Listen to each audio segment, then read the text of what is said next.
Hello everyone, আমি সঞ্চালি। আমার চ্যানেলে সবাইকে স্বাগত জানাই। চলে এসেছি একটা নতুন ভিডিও নিয়ে। আশা করছি সবাই খুব ভালো আছেন, সুস্থ আছেন। আর এখান থেকে ভিডিওটা শুরু করলাম। আজকের রেসিপি হচ্ছে ঝিঙের খোসা বাটা। তো চলুন রান্নাবান্না শুরু করে দিয়েছি। তো এখানে ঝিঙের খোসাটা ভালো করে ধুয়ে রেখে দিয়েছিলাম। এখন প্রেশারে 3 থেকে 4টের মতো সিটি মারলেই হবে। তো একটু সিদ্ধ করে নেবো আগে থেকে, দিয়ে একটু ঠান্ডা করতে দেবো। ঠান্ডা করে মিক্সির বাটিতে এই যে নিয়ে নিয়েছি ঝিঙের খোসাটা। ঠান্ডা করে নিয়েছিলাম, জল ঝরিয়ে ঠান্ডা করে রেখে দিয়েছি। এখন এই যে বাটির মধ্যে নিয়ে নিয়েছি। এবার দিয়ে দেবো 3-4টে কাঁচা লঙ্কা আর 3-4 কোয়া রসুনটা লাগবে। আর ওইদিকে কিছুটা পেঁয়াজ কুচিয়ে রেখেছি, আর কালো জিরে ফোড়ন দিয়ে বানাবো। তো 3-4টে চেরা কাঁচা লঙ্কা আর এই যে রসুনটা তো লাগবেই। দিয়ে এখন ঢাকনা চাপা দিয়ে দেবো। দিয়ে এখন ভালো করে এখন ব্লেন্ড করে চলে আসি। তো চলুন। আর ওইদিকে ব্লেন্ড হয়ে গেছে আমার। এবার এই যে কড়াইতে এখানে তেল গরম করে দিয়েছিলাম।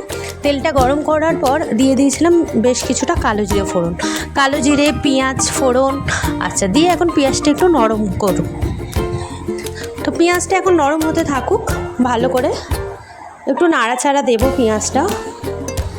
কালো জিরে আর পেঁয়াজটার একটা স্মেল, খুব সুন্দর একটা গন্ধ আসছে। তো এই কালো জিরে ফোড়ন দিয়ে করলে কিন্তু রান্নাটা সেই স্বাদ হয়।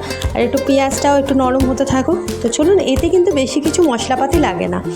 আর হ্যাঁ, একটা মতন শুকনো লঙ্কা ফোড়ন দিয়েছিলাম। শুকনো লঙ্কাটা না মাথা থেকে বেরিয়ে গেছিলো, তারপর মনে পড়লে বাবা শুকনো লঙ্কাটা তো ফোড়ন দেওয়া হয়নি, তো চিড়ে দিয়ে দিয়েছিলাম। আর এখানে আমার এই যে পেস্টটা রেডি হয়ে গেছে, ঝিঙের খোসা বাটা। এই যে কাঁচা লঙ্কা আর রসুন দিয়ে যেটা বেটে নিয়েছিলাম ওইটাই। তো এইটা এবার দিয়ে দিয়েছি কড়াইতে। এই পেস্টটা দিয়ে ভালো করে এখন নাড়াচাড়া দেবো। দিয়ে জলটা শুকোতে হবে। এর জলটা যতক্ষণ না শুকোচ্ছে ততক্ষণ পর্যন্ত কিন্তু খুন্তি দিয়ে ভালো করে নাড়াতে হবে।